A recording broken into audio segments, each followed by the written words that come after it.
JM at Fiang spotted ang kasubitan sa tabing ilog premiere night.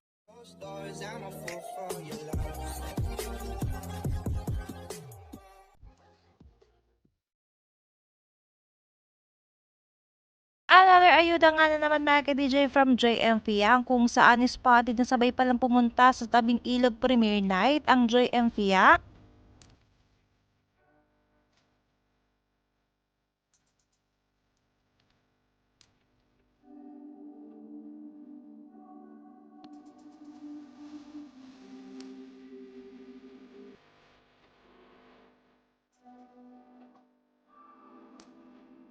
At ang nakakilig pa dito mga ka-DJ ay magkatabi sila. Bukod pa dyan, spotted ang kaswitan nila sa isa't isa mga ka-DJ na talaga naman ikinakilig ng mga fans nila.